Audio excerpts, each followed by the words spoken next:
waayo dad badan ayaa halkaas ku dhamaaday 300 iyo ku dhawaad la sheegay in ay dhinteen 200 dhaawacyo waayo dad kale waa la ay ilaaha ummadana u gargaar hadii aan nahay wariyaasha Soomaaliyeed aad ayaan ugu fahmay wariyaasha ka howlgala magaalada Jowhar ee xarunta maamulka Hirshabelle ayaa maanta waxay u dhaqaaqeen inay sameeyaan aruurinta lacag lagu yabohayo dadka khasaaraha uu ka soo gaaray qaraxii ka dhacay magaalada Muqdisho ee caasimadda Soomaaliya gaar ahaan Isgoyska Soobo wariyaasha ka howlgala magaalada Jowhar ayaa si dareen la waxa ay maanta u bilaabeen aruurinta lacago ay ku yabohayaan dadka dhaawacyada ay ka soo gaaray qaraxii ka dhacay magaalada Muqdisho ee caasimadda Soomaaliya kulan wariyaashu ay yeesheen ay ku sheegeen inay doonayaan inay garab istaagaan walaalaha Soomaaliyeed ee dhaawacyada uu ka soo gaaray qaraxii ka dhacay magaalada Muqdisho ee caasimadda Soomaaliya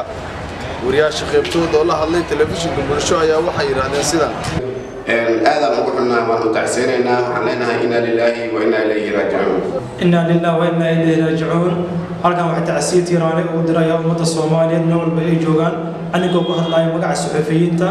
gobolka Shabeellaha Dhexe caasimaddiisa Hirshabelle waxaan leeyahay naf walba iyago Isa kul nafsan daa'iqatul maut dadka naga dhintay sawir iyo iman Allah naga wada siiyo ummadda Soomaaliyeed annaga inta dhaabacay soo gaarna boqtooda Allah u dhayo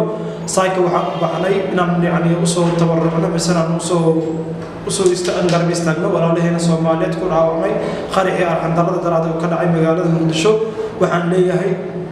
inta dhimatay Allah u naxariisto inta dhaawac soo gaarna boqtooda Allah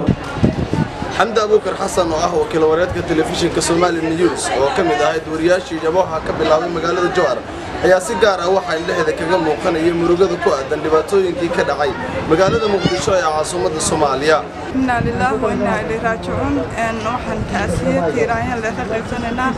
إن ولا لهن مصيبة يكو قبضتي إسكويسكا صوبا أي مقالة مقدسة الذي قرابتي أي كجريدة إلى ونحرستا أيان لنا هاي سلوك كله وحن يجنا يبقى برينا إن دتك كلها عم حركاسي إن سدك دجا وعافما تام هاي بقصيه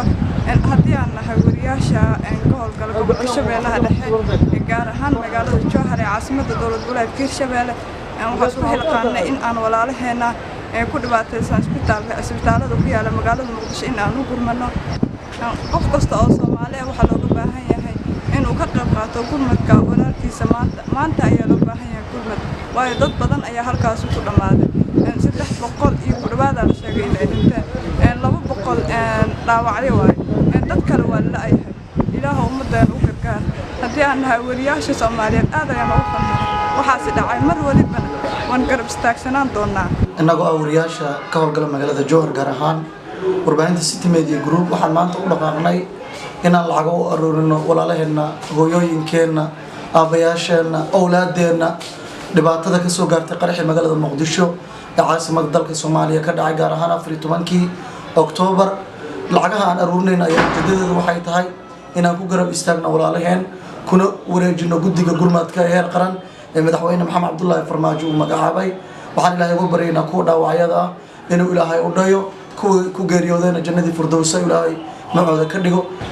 14 Oktoobar waxaa magaalada Muqdisho ahayd maalin mugdi ah oo shacabka Soomaaliyeed ay wada dareemeen waxaana wariyaasha ku dhaqan magaalada Jowhar ay u istaageen sida ay u caawin lahaayeen shacabka Soomaaliyeed ee khasaaruhu ay ka soo gaareen qaraxidii kala duwanaa ee ka dhacay Isgoyska Soobe ee magaalada Muqdisho Cabdi Fataax Ahmed Maclow Cabdi Fataax Zaki Bulsho TV Jowhar